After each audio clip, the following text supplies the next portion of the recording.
Paris Olympic 2024માં Bharat માટે વધુ એક મેડલની આશા જાગી છે। હોકીની ક્વાર્ટર ફાઇનલમાં ભારતે બ્રિટનને પેનલ્ટી શૂટઆઉટમાં 4-2થી હરાવ્યું અને સેમીફાઇનલમાં જગ્યા બનાવી છે। બ્રિટન સામે ભારતીય ટીમનો વિજય ઘણો મોટો છે। તેનું સૌથી મોટું કારણ એ છે કે અમિત રોહિતદાસને 17મી મિનિટે બ્રિટિશ ખેલાડીના ચહેરા પર લાકડી વાગવાથી રેડ કાર્ડ મળ્યો હતો।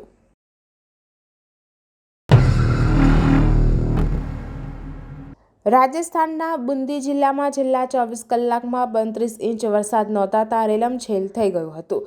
સતત વરસાદને પગલે જીતસાગર તળાવ અને નવલ સાગર તળાવ ઓવરફ્લો થયો છે, જેને કારણે ચારભુજા મંદિરથી સદર બજાર, ચમુખા બજાર, નાગડી બજારથી મીરા ગેટ સુધી પાણી તેજ ગતિએ વહી રહ્યું છે। પાણીનો પ્રવાહ એટલો જોરદાર હતો કે કાર રમકડાની જેમ પાણીમાં તરતી દેખાઈ હતી, જેનો વિડીયો સોશિયલ મીડિયા પર વાયરલ થઈ રહ્યો છે। દેવાધિદેવ મહાદેવની આરાધના કરવાના પવિત્ર શ્રાવણ માસનો આજથી પ્રારંભ થયો છે। રાજ્યના શહેર જિલ્લામાં ભક્તિભાવ અને શ્રદ્ધાપૂર્વક શ્રદ્ધાળુઓ શિવાલયમાં પહોંચ્યા હતા।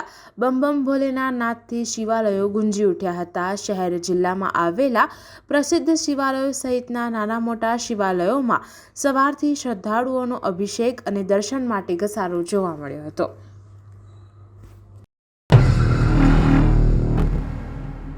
આજથી પવિત્ર શ્રાવણ માસનો પ્રારંભ થયો છે, જેમાં સૌ કોઈ મહાદેવને રીઝવવા માટે અલગ અલગ પ્રયાસ કરતા હોય છે। શ્રાવણમાં કોઈ ભક્ત મહાદેવને જળાભિષેક કરે છે, તો કોઈ મહાદેવને મધ અને બીલીપત્ર સહિતની વસ્તુઓ અર્પણ કરીને રીઝવવા માટેના પ્રયાસો કરે છે। ત્યારે રાજકોટના એક વેપારીએ 2 દિવસથી 15 મીટરની પાઘડી બનાવી છે। સંજય જેઠવા નામના વેપારીએ 2 દિવસની મહેનત બાદ 15 મીટર કાપડ અને 45 રીંગ સાથેની પાઘડી તૈયાર કરી છે।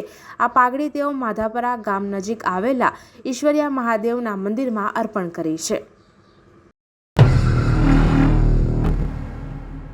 રવિવારે હિંગરાજ ખાતે આવેલા ઝીંગા તળાવમાં કેટલાક શ્રમિકોને સોંપવામાં આવેલી કામગીરીઓ કરી રહ્યા હતા। તે દરમિયાન અચાનક ઓરંગ નદીમાં પાણી વધતા ઝીંગા તળાવ ફરતે અચાનક પાણી ફરી વળ્યા હતા, જેને લઈને ઝીંગા તળાવમાં કામ કરતા 7 જેટલા શ્રમિકો ફસાઈ ગયા હતા। મોડે સુધી ઓરંગ નદીના પાણી ન ઉતરતા શ્રમિકોએ વલસાડ ડિઝાસ્ટર વિભાગની ટીમને ઘટનાની જાણ કરી હતી। વલસાડ ડિઝાસ્ટર વિભાગની ટીમે તાત્કાલિક ઘટના સ્થળે પહોંચી ઝીંગાના તળાવમાં ફસાયેલા 7 શ્રમિકોનું રેસ્ક્યુ ઓપરેશન હાથ ધર્યું હતું।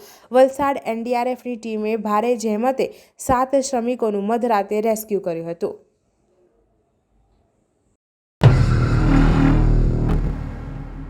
હવામાન વિભાગ દ્વારા આગામી 6 દિવસ માટે ગુજરાતમાં સાર્વત્રિક વરસાદની આગાહી કરવામાં આવી છે, જેને પગલે દક્ષિણ ગુજરાતમાં મેઘમહેર થઈ રહી છે।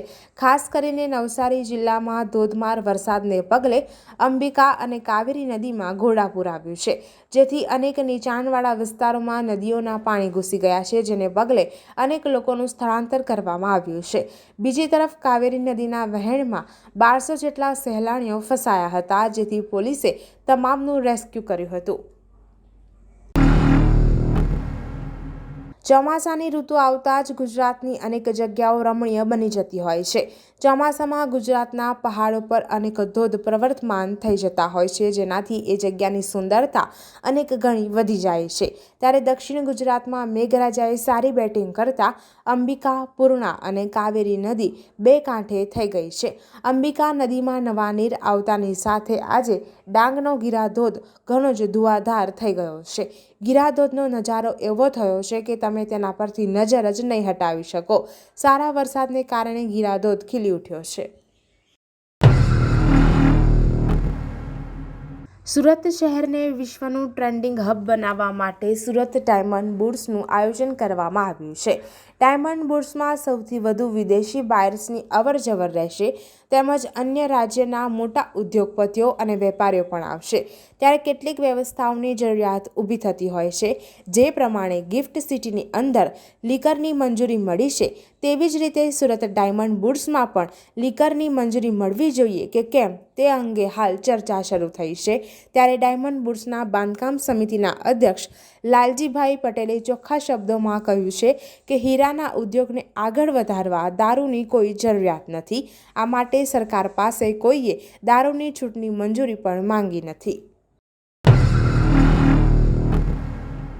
સુરત મહાનગરપાલિકામાં ઘોડાદરા વિસ્તારમાં વિવિધ પ્રકલ્પોના ખાતમુહૂર્ત માટેના કાર્યક્રમનું આયોજન કરવામાં આવ્યું હતું। કેન્દ્રીય જળશક્તિ મંત્રાલયના કેબિનેટ મંત્રી CR પાટીલ તેમજ શિક્ષણ મંત્રી સહિત સાંસદ અને ધારાસભ્યો હાજર રહ્યા હતા। શહેરમાં રેલવે બ્રિજ અને હાઇડ્રોલિક વિભાગના કરોડો રૂપિયાના કામનું ખાતમુહૂર્ત કરવામાં આવ્યું હતું। સમગ્ર ગુજરાત રાજ્યમાં 1 થી 8 ઓગસ્ટ દરમિયાન નારી વંદન સપ્તાહની ઉજવણી કરવામાં આવી રહી છે। ત્યારે તાપી જિલ્લાની મહિલાઓ દીકરીઓ આત્મનિર્ભર બને તે માટે વ્યારાનગર સ્થિત ડૉક્ટર બાબા સાહેબ આંબેડકર હોલ ખાતે મહિલા સ્વાવલંબન દિવસની ઉજવણી નિમિત્તે મહિલા રોજગાર મેળો યોજાયો હતો।